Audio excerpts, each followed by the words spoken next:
London, Elix. My side of the bed, same sheets, different pillows. My side of the bed, same sheets, different pillows. Hey guys, it's just Lee from My Side of the Bed, just half of My Side of the Bed, and I'm excited to do another video series with you guys. This video series is going to focus on the 5 C's of communication. Some 5C key building blocks to help maintain and build a successful relationship. So if you've been following our page on Instagram and Facebook, you already know the 5C words that I'm going to do. And if you haven't been following us, go check them out. Some really good quotes about these 5 C's that I'm going to highlight. So today, the first C is going to be curiosity. And before I get started, just a quick background. Where did I get this idea from? I was watching one of my reality shows and they highlighted these 5C keywords, but they didn't go into full detail. They were just like, oh yeah, there's 5 C's to communication, blah, blah, blah. And they named them off. And then that was it. And I'm like, well, tell me about them. I want to know. So I had to do my own research. And when I was researching, I thought these were really good points to discuss on my side of the bed. So that's the background of where I got these 5 C words from. So the first word, curiosity. When I first heard curiosity, I thought, why is that a communication key building block? Because curiosity is kind of negative. You know, you think about why are you asking questions?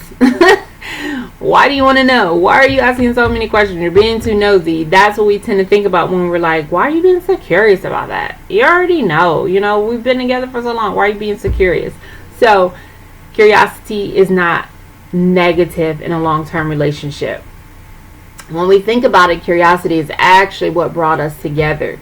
You know, we had to learn about each other, being curious about each other. What did they go through in their past, in their family life, in their, you know, if they were previously married or had, you know, I already said family life, their goals, their dreams, things like that. That's what brought us together were those questions of curiosity.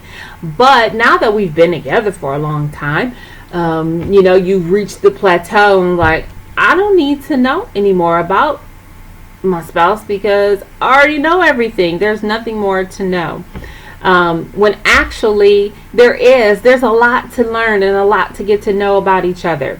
So first, before we talk about how can we put curiosity back in, I want to talk about what curiosity actually does.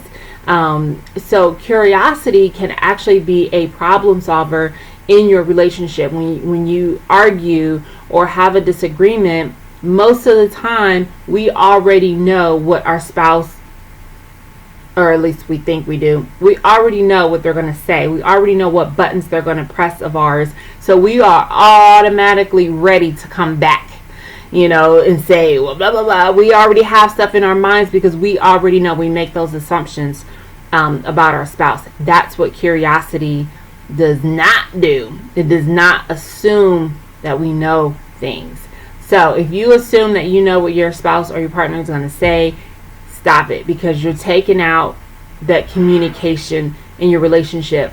I'm guilty of it because I will come to Chris with a situation and I'll say, I already know what you're going to say. So you don't have to tell me. I already know. You don't have to tell me I did this or blah, blah, blah. I already know what you're going to say. I'm taking the curiosity out of our communication. Instead of just letting him tell me his feelings, I'm already taking it out for him.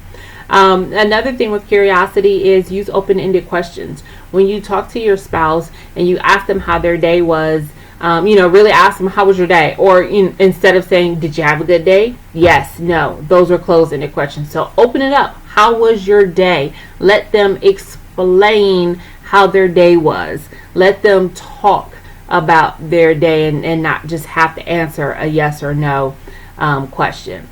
So problem solving, curiosity, and then here's what we can do when we're in these long-term relationships and you're like, well, I already know everything about my spouse, I don't need to know anymore. I'm going to just put this thought in your mind. How long have you and your spouse been together? You know, were you in your 20s? Were you high school sweethearts? How long have you guys been together? And think about some of the changes that you've gone through personally. Your viewpoints on politics, your viewpoints on religion, things change. So things like that is what you could be curious with your spouse about. You know, do a checkpoint. Ask them about things that that they thought about or had dreams about when you guys first got together. You know, if you know that your spouse wanted to run their own business and 10 years ago they talked about it and nothing has come up about it, ask them about the business. And again, that open-ended question. Ask the open-ended question. How is that business of yours coming along? And not just, oh, you still got to open your own business?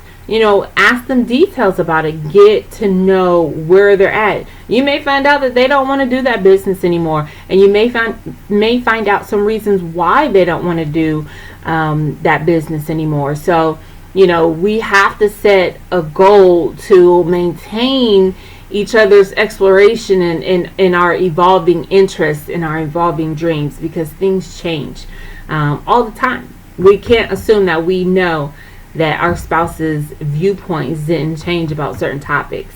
Also, explore things together. And you think, this is a no-brainer, but we don't. We talk about, oh, let's take a vacation. We're going to go to the big tourist spots. Do something different together. Do something that you guys have never done. Go skiing, go mountain climbing, do something that you've never done together. Experience it together. And then talk about how your experience was. Did you like it? Did you not like it? What did you like or what didn't you like about it?